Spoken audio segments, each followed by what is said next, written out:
Hi everyone, class 8 से अभी अभी क्लास 9 के अंदर आ गए हो ना।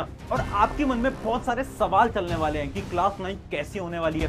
सबसे बड़ा सवाल जो आपके दिमाग में चल रहा होगा वो ये होगा कि क्लास 9 का डिफिकल्टी लेवल कैसा होगा, क्योंकि हमने तो ये सुना है हमारे सीनियर से कि क्लास 9 बहुत ज्यादा टफ क्लास होने वाली है। क्या ये सच है? और अगर हाँ तो कैसे पढ़नी है आखिर क्लास 9? यही आपका दूसरा सवाल होगा कि टाइम मैनेज कैसे करेंगे क्लास 9 के अंदर, क्योंकि अब ना हमें कुछ ट्यूशन कोचिंग भी जाना पड़ेगा, स्कूल भी जाना पड़ेगा, तो आखिर टाइम मैनेज कैसे होगा। उसके अलावा पढ़ाई कहां से करनी है, क्या यूट्यूब की मदद से भी पढ़ाई करी जा सकती है क्या, इसका भी आंसर दूंगा। उसके अलावा वीक सब्जेक्ट्स, कुछ सब्जेक्ट्स आपके वीक होंगे, जैसे कि कुछ बच्चों की साइंस वीक होगी, किसी की एसएसटी वीक होगी। अब जो मेरे जो वीक सब्जेक्ट्स हैं उन पे मैं कैसे काम करूं कि क्लास 9 के अंदर मेरे वीक सब्जेक्ट्स भी स्ट्रांग बन जाएं। तो जो आपकी सारी प्रॉब्लम्स है ना, इनका सोल्यूशन आज मैं लेकर आ गया हूं। तो सबसे पहले तो मैं बता देता हूं, मेरा नाम है प्रशांत। मुझे प्रशांत सर नहीं बोलते, मुझे प्यार से अपना प्रशांत भैया बोला जाता है। शायद आप मेरे इस चेहरे को पहली बार देख रहे होंगे। जो पहली बार देख रहा है तो मैं आप सभी को बताने वाला हूं कि देखो, मैं बड़े सिंपल और आसान तरीके से साइंस पढ़ाता हूं आप सभी को, और इस चैनल के ऊपर आपको क्लास 9 से रिलेटेड बहुत सारी स्ट्रैटेजीज भी देता हूं। तो टेंशन नहीं लेनी, फिक्र नहीं लेनी, और याद रखना है why to fear when your Prashant bhaiya is here. और इस चैनल के ऊपर क्लास 9 के साइंस के मैंने पूरे के पूरे लेक्चर्स भी डाल रखे हैं, जो कि आप बाद में जाकर देख भी सकते हो। अब आज बात कर रहे हैं सॉरी की सॉरी प्रॉब्लम के बारे में। और याद रखना यार, क्लास 9 के अंदर तुम आ गए हो, इसका मतलब है कि तेरे प्रशांत भैया तेरे साथ खड़े हैं, और तेरा हाथ पकड़ रखा है तेरे भैया ने, और तेरी क्लास 9 की नैया पूरी की पूरी मेरी पार कराने की जिम्मेदारी होगी। ठीक है, अब देख, सबसे पहली चीज, क्लास 8 वर्सेस क्लास 9। सीनियर्स बोल रहे हैं कि क्लास 9 बहुत ज्यादा टफ है। क्या यह बात सच है? तो इसका आंसर है हाँ, बिल्कुल सच है। देख, झूठ नहीं बोलूंगा, क्लास 8 तक ना तुम्हारी बुक्स जो थी बड़ी आसान थी, है ना। तुम्हारी साइंस की एक किताब थी। अब क्लास 9 के अंदर साइंस की एक ही बुक होगी, बट उसके अंदर 3 पार्ट्स के अंदर डिवीजन हो जाएगा। यानी एक पार्ट होगा फिजिक्स, एक होगा बायोलॉजी, एक होगा केमिस्ट्री। तो ऐसे 3 पार्ट्स के अंदर आपकी जो साइंस की किताब है वो ऑलमोस्ट बढ़ जाती है। उसके अलावा जो एसएसटी जैसा सब्जेक्ट है वो भी थोड़ा सा टफ हो जाता है क्लास 8 के कंपैरिजन में। मैथ्स जो सब्जेक्ट है वो भी थोड़ा सा टफ हो जाता है। यानी हम ओवरऑल ये बोल सकते हैं कि जो क्लास 9 है वो क्लास 8 के कंपैरिजन में थोड़ी टफ होती है। एकदम सच बात है। अब क्या इस चीज से हमें घबराना है, क्या हमें इस चीज से डरना है? नहीं। एक सिंपल सी चीज बता रहा हूं जो कि है माइंडसेट। अगर तुमने शुरू में यह सोच लिया ना कि क्लास 9 तो बहुत टफ होगी, मुझसे तो कुछ नहीं हो पाएगा, मेरे तो मार्क्स नहीं आ पाएंगे, तो तुम्हारे मार्क्स कभी नहीं आने वाले। तुम्हें क्या करना है, अपना एक माइंडसेट बनाना है। Class 9 will be most easiest. खुद से बोलो ना कि क्लास 9 मेरे जीवन की सबसे बेहतरीन क्लास होने वाली है। जो हम खुद से बोलेंगे ना तो ऑटोमेटिकली आपकी क्लास 9 बहुत आसान और बहुत सिंपल जाने वाली है। और यही आपको आज कमेंट कर देना है कि क्लास 9 विल बी इजीएस्ट, सबसे आसान होने वाली है। अभी फटाफट से वीडियो पॉज करें, कमेंट करो, ताकि तुम्हें याद रहे कि क्लास 9 बहुत सिंपल होने वाली है। लोग डराएंगे, हमें डरना नहीं है, हमें पता है बहुत सिंपल रहेगी।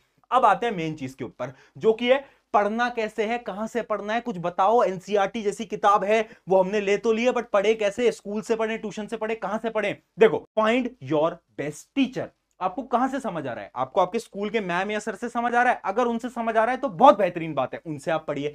अगर बाई चांस आपको उनसे समझ नहीं आ पाता तो यूट्यूब के बहुत बेहतरीन टीचर हैं, मेरे जैसे और भी बहुत सारे टीचर्स हैं जिनसे आप पढ़ सकते हो। उसके अलावा बैचेस भी होते हैं, जैसे कि नेक्स्ट टॉपर का एक बैच है, आरएम बैच क्लास 9 का, उसकी मैं लिंक दे दूंगा। उसके अंदर डिटेल में सारे सब्जेक्ट आपको साल भर पढ़ाए जाते हैं। तो ऐसे बहुत सारे बैचेस हैं, आप वो भी ले सकते हो। तो याद रखना, सबसे पहले सेलेक्ट योर टीचर। अपने एक टीचर को भाई आज ही सेलेक्ट कर लो, और ज्यादा टीचर के पीछे मत भागो। अगर साइंस मुझसे समझ आती है तो मुझसे पढ़ लो, एसएसटी किसी से समझ आती है उनसे पढ़ लो। ज्यादा टीचर सेलेक्ट नहीं करने आपको, वही टीचर सेलेक्ट करने जिनसे आपको समझ आ रहा है। अगली चीज देखते हैं, पढ़ना कैसे। YouTube पे आप वन शॉट लेक्चर्स को देख सकते हो। वन शॉट क्या होता है? जिसके अंदर पूरा चैप्टर 1 से 1.5 घंटे के अंदर कवर करा रखा होता है। मैंने भी बना रखे हैं, आप जाकर देख सकते हो। आपके सीनियर से पूछना, वो इन्हीं से पढ़ के पास हुए थे। तो वन शॉट आप देख सकते हो। जैसे ही आपने वन शॉट पढ़ा, उसके बाद आपको क्या करना है, एनसीईआरटी की जो किताब है वो किताब उठानी है।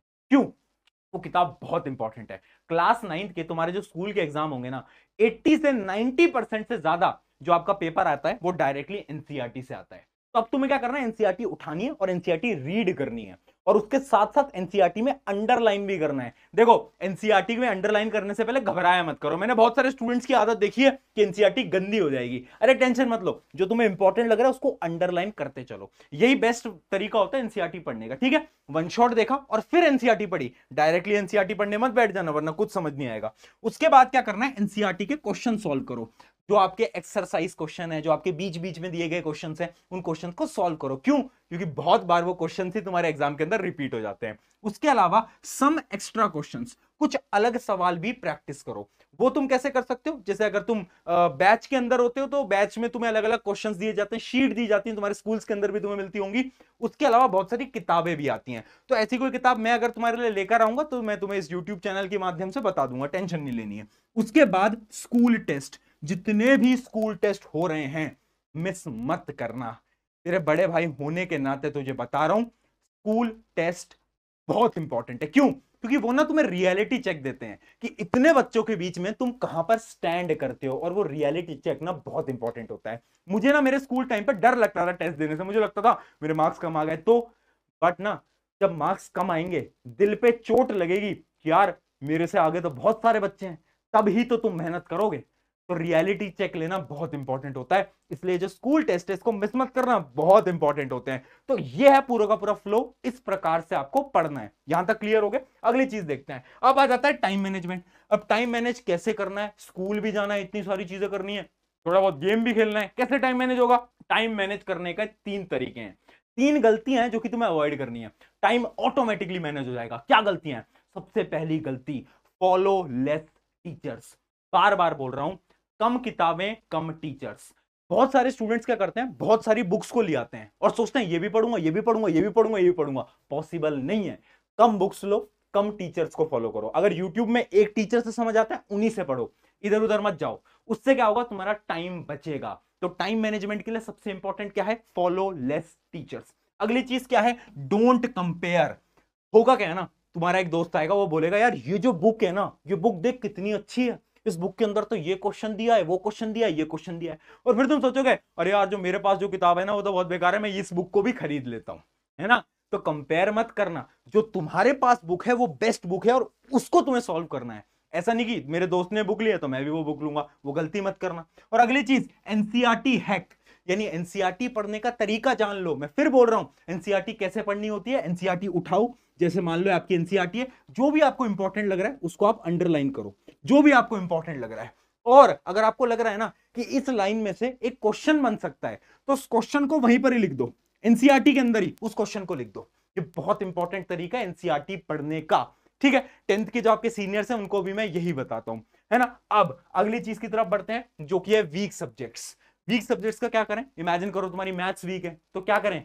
मैथ्स पे ज्यादा टाइम लगाना पड़ेगा। देखो अब तुम्हें ये ढूंढना पड़ेगा कि तुम्हारे वीक सब्जेक्ट्स कौन से हैं, क्योंकि जब तुम्हारा 9th का रिजल्ट आएगा ना तो वो ओवरऑल में से आने वाला है। ऐसा तो है नहीं कि वो बताएंगे कि साइंस में तुम्हारे इतने आए, मैथ्स में तुम्हारे इतने आए, एसएसटी में तुम्हारे इतने आए। जो फाइनल रिजल्ट आता है वो तो ओवरऑल परसेंटेज का आता है ना। तो यानी तुम्हें सारे सब्जेक्ट्स पे मेहनत लगानी पड़ेगी। तो इसलिए तुम्हें क्या करना है, अपने वीक सब्जेक्ट्स को ढूंढो।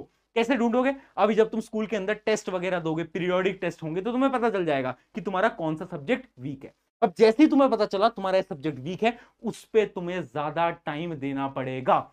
यूट्यूब पे जाओ, बेस्ट टीचर्स के लेक्चर्स देखो, ज्यादा क्वेश्चंस को प्रैक्टिस करो। ऐसे आप अपने वीक सब्जेक्ट को स्ट्रॉन्ग कर सकते हो। यानी क्या करना है? टाइम देना पड़ेगा जो भी आपका वीक सब्जेक्ट है। यहां तक क्लियर हो गया। अब फाइनल और लास्ट चीज जो कि यहां पर लिखा हुआ है, class 9th will be best. देख यार, अभी अभी तो 8th से 9th में आया है ना, मुझे पता है थोड़ा बहुत डर लग रहा है, थोड़ी थोड़ी घबराहट हो रही है कि 9th तो बड़ी क्लास होती है, 8th तक तो हम छोटे छोटे बच्चे थे, अब हम नई क्लास के अंदर आ गए हैं। पता है क्लास 9th बहुत ज़्यादा मेमोरेबल होने वाली है ना। और इस जर्नी के अंदर ना तेरे प्रशांत भैया तेरे साथ खड़े रहने वाले हैं, है ना। तू बार बार आएगा इसी चैनल पे, और इस चैनल पे पढ़ाई लिखाई तुम सब करने वाले हो। अपन एंजॉय भी करते हैं, अपन मस्ती मजाक के साथ पढ़ाई करते हैं, है ना। तो बहुत मज़ा आने वाला है, ये बहुत मेमोरेबल जर्नी होगी अपनी साथ में। तो टेंशन नहीं लेनी है, जब तुझे प्रॉब्लम होगी मेरे प्रशांत भैया तेरे साथ खड़े रहेंगे। और याद रखना एक लाइन जो मैं हर एक स्टूडेंट को बोलता हूँ, मुस्कुराएं हमेशा, छुपाएं गम, उन लोगों को तो वक्त बताएगा कौन है हम। यानी वो जो लोग जो कि तुमसे बोल रहे हैं ना कि तुम नहीं कर पाओगे, फोड़ोगे तुम क्लास नहीं, मुझे तुम पे विश्वास है। ऑन दिस नोट, शुक्रिया एवरीवन, मैं हूं आप सभी का अपना प्रशांत भैया। Welcome to this channel. मिलते रहेंगे इसी चैनल के ऊपर, बहुत सारी स्ट्रैटेजीज, लेक्चर, वीडियो सब मिलेगा। Take care, love you all.